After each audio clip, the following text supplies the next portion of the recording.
retourné au lit. Et en fait, il s'est passé un truc intéressant.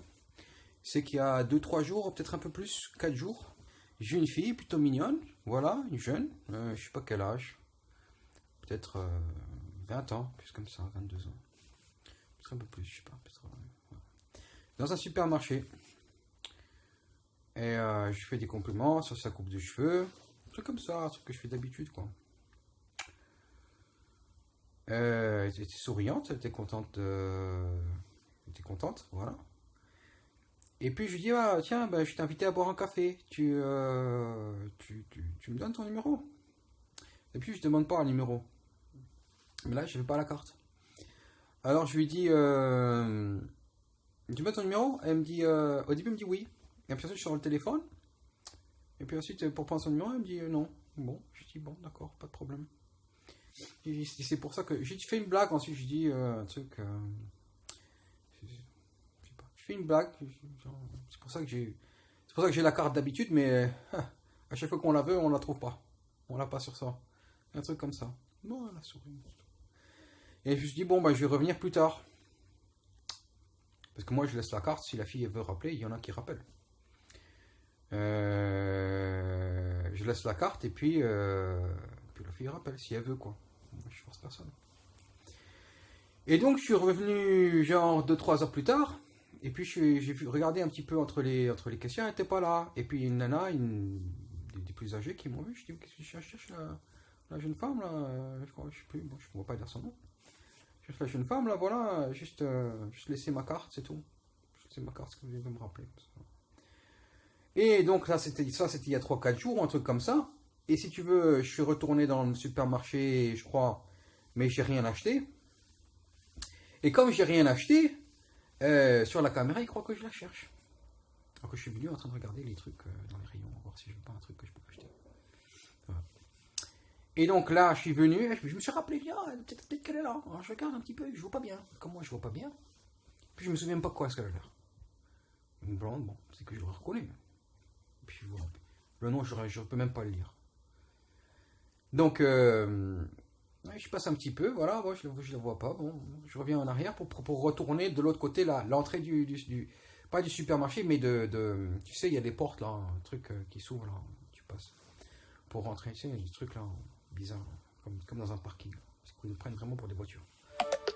Et le mec de la sécurité, un mec qui fait 2 mètres, il est venu me voir.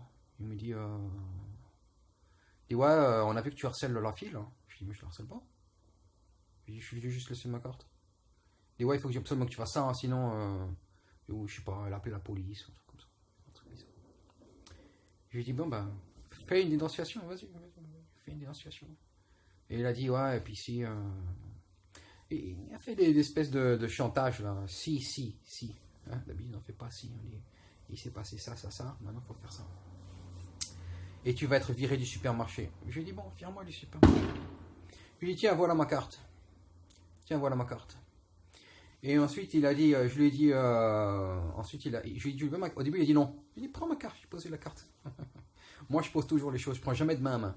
Même quand la fille m'a donné l'argent, je me souviens, je lui ai dit, pose l'argent, ma chérie. Pose. Moi, je prends pas l'argent, comme ça. Je prends pas. Je prends pas de la main. Ces gens, ils sont fous. Ils veulent le masque, ils mettent le masque. Ensuite, ils disent qu'il faut se laver les mains. Mais ils donnent l'argent de main à main. Et ils parlent du Covid après. Donc même il n'y a pas de contact. Il n'y a aucun contact. Aucun. Il n'y en a pas. Il n'y a pas de contact avec la fille. Rien, juste, j'ai dit, je vais laisser mon numéro si elle veut m'appeler, c'est tout. Voilà. Et puis, des femmes, je rencontre 10 par jour. Là, j'ai vu une flic d'ailleurs. C'est bizarre. Hein, signe du destin. Attendez. Et donc, je vais pour regarder un petit peu dans les rayons. Je vois que je veux rien acheter. Parce que je trouve que c'était trop cher. Peut-être que je devrais regarder un croissant, peut-être un truc comme ça. Et non, je reviens pour acheter donc le tabac. Une fois que j'ai fini, et quand je vais pour acheter le tabac, c'est une autre section, je le vois le mec et je lui dis, tu sais que j'ai mon adresse sur YouTube. Vas-y, chope-toi mon adresse, voilà, dénonce-moi à la police. Alors il a ma carte et il va trouver mon adresse. Et puis ensuite je reviens vers lui et puis je lui dis, tu sais, je suis juif. Et il me dit, mais c'est pas parce que tu es juif. Je lui dis, Non, je lui dis, tu sais, oui, mais tu sais, je suis juif et je suis habitué à ce genre de choses-là. Ça me touche pas. Et ensuite, il me dit, ouais, mais il commence à faire son délire. Je lui dis, écoute, moi, je le regarde, mais sans honte, sans peur. Lui, il fait 2 mètres, il me prend pour un nain. Je le regarde, je lui dis, je suis sexy, j'ai plein de copines et j'ai une grosse bite. Et je lui dis, pas criant, je vais pas crier, hein, pas criant, je lui dis, mais je dis ferme quoi, sec. Eh ouais, forcément. C'est moi, Charlie, qui prend des douches dehors en hiver à l'eau froide parce qu'il n'y a pas d'eau chaude, à -2 degrés. Et ils veulent me mettre en prison alors que j'ai pas de casier judiciaire. Ils veulent me créer un casier judiciaire. Ensuite, après ça, je vais au KFC et j'achète le truc. La nana qui me regarde me jette le mauvais oeil. J'ai rien dit. Moi, je mets l'argent sur le comptoir. Je mets l'argent. Avant même de payer, je mets l'argent. J'ai mis 5 livres. 5 livres. Elle me dit sortez par là-bas. Bon, je sors par l'autre exit, voilà. Et puis, je vais. Puis il y a des gamins qui sont là en train de faire des trucs. J'ai rien dit. Des gamins en train de passer, faire des trucs. Ouais, ils baissent la capuche et tout. Il y a des caméras. J'ai rien dit. Ils étaient là, moi j'avais la musique de chez moi, là, bien fort, pas trop fort. J'étais là en train de bouffer mon burger. Là, c'est carrément des. C'est comment est-ce qu'on appelle ça? C'est des loupards. Des loupards, des grosses. C'est les loupards, là. Ils auraient pu prendre un couteau, me déchirer. Moi c'est fini, j'ai plus peur de rien.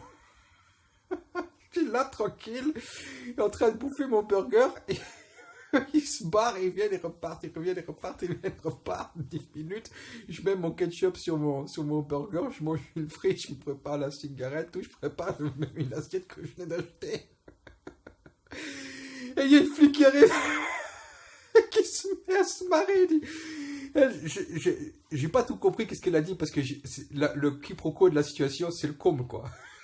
Tu vois une flic, en plus elle était belle, mon âge à peu près. Bien qu'elle avait la belle tenue, elle avait une belle tenue flic, ça lui allait. On avait l'impression d'une flic américaine. Une flic anglaise, mais elle était là sûre d'elle-même. En plus, dans l'endroit le plus mal famé de la ville, en dessous d'un pont. En dessous d'un pont, le truc de fou, la ville la plus dangereuse d'Angleterre.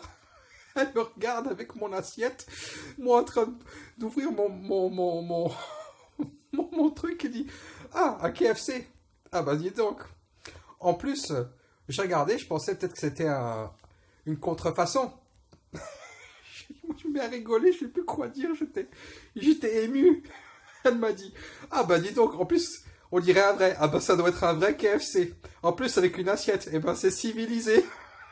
Et puis voilà, j'ai pas arrêté de rigoler. Et puis elle est partie. Voilà. Voilà la vie. Voilà la vie.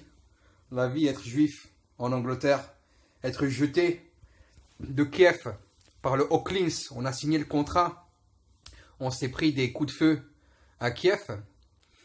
On vient ici et on est menacé maintenant dans les rues par les criminels qui, eux, violent les filles. Et puis ils disent aux filles, vas-y, va dire à celui-là qu'il t'a violé. Voilà, voilà la vie. Voilà ce que c'est qu'être quelqu'un de, je dirais pas honnête, parce qu'on travaille toujours pour être honnête, hein. C'est jamais suffisant. Mais voilà la vie, quoi. La vie. La vie. La vie.